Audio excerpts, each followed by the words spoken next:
Well, we can get right there because that's a book that just came out, is available now.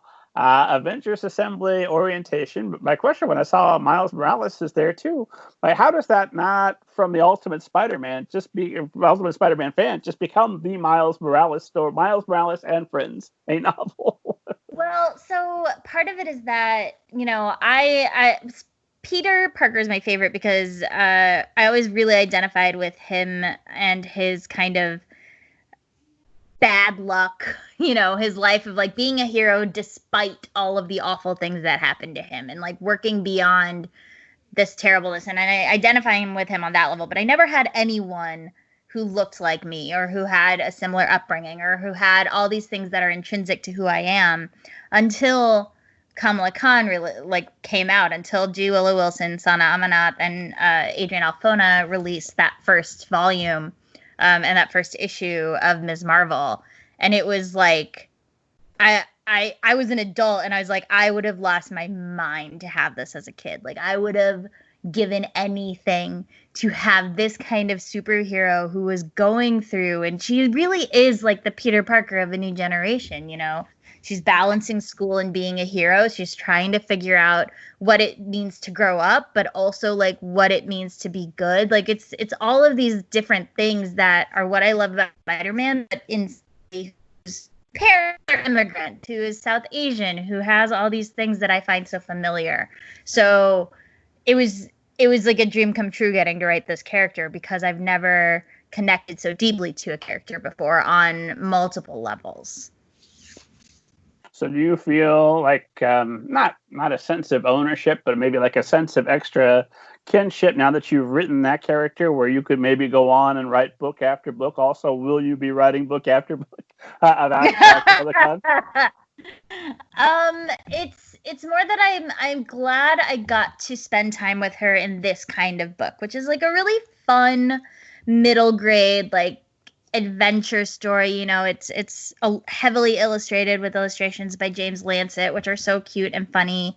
A lot of comic stuff, but it's very much about this girl dealing with a friendship. I don't know that I want other writers to get a chance with her because there's so few characters like this, and there's so many amazing South Asian writers, Muslim writers, like who should all get a chance to connect with this character in the way that I got to. Well, that's a very, very generous answer. So good for you taking the high ground. Me, I would be petty and jealous forever. Like, no, it's fine. That's because I have so many other books I want to write. I'm like, let me write my YA Luke Skywalker novel. Oh, well, there you go. Fair enough. Oh, there's not enough time to do all the nerdy projects. I know. I said yes. I have so much stuff coming out this year because last year I panicked pretty heavily about work and said yes to everything. Well, all the right things.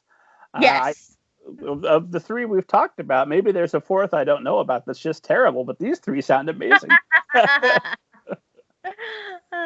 So with the when you mentioned your illustrator, James Lancet, so when so much of the story is going to be told in those comic panels and through illustrations, how does that collaboration work to make sure that you're, I don't know, was vibing the appropriate term here for making this creative project?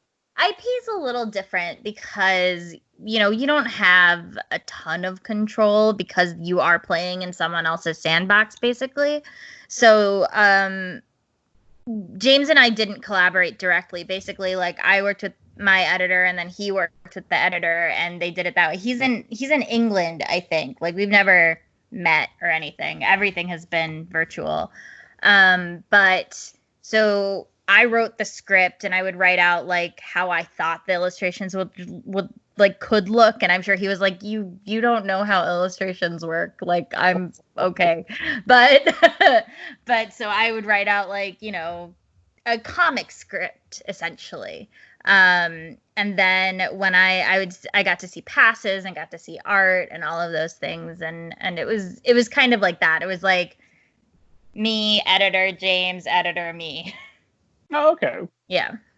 So ultimately, the editor's got final say on all of that. Yeah. And when you approach a project like that, is there a pretty strict? I mean, how much do you have other than? I mean, are you responsible for all continuity for those characters up to that point? I assume not, since we're joining her a little younger in the story. No, it is funny though. I mean, there are certain truths about Kamala Khan and Miles and Doreen that exist, and there's certain everybody Marvel 100% sees it, reads it, signs off on everything, because you don't want to be in a position of contradicting somebody else's work. Or there's this book called Marvel: The Untold Story, which is one of my favorite reads of all time, and it's the history of Marvel Comics, and it is fascinating. But they talk about prior to when the digital age, when they were talking about continuity, and they would have this room that was just a whole bunch of file folders, and you would go through when you were writing Spider-Man, say, and you would have to be okay, Spider-Man, can I bring Spider-Man into my book right now, or is he in the negative zone? And they would have updated every week to make sure that you knew where every character was, so that you weren't contradicting somebody else's work. Oh, wow. I know, because the world is so big. The Marvel universe is so big, and they had so much interaction between the characters, so they really had to keep it straight. Okay, so you can't just and now Hulk shows up just because I like it. No. I could be I would have lists. I would could I really? I want this person in it, and they would be yes or no, and for their whatever reason. So I would have backup plan on backup plan on backup plan, basically.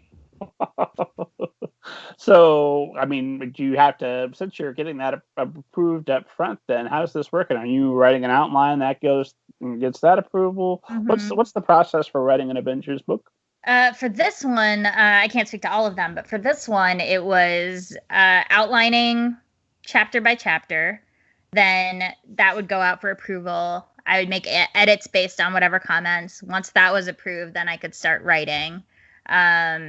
Write a draft, send it in, get comments, get it back, make edits, send it back. And so it's kind of like homework all the time. Being a writer is doing homework all the time, but for the fun class. Yeah, the world's best homework. None of my homework in school ever was write a story about your favorite superhero. I'd ace that homework.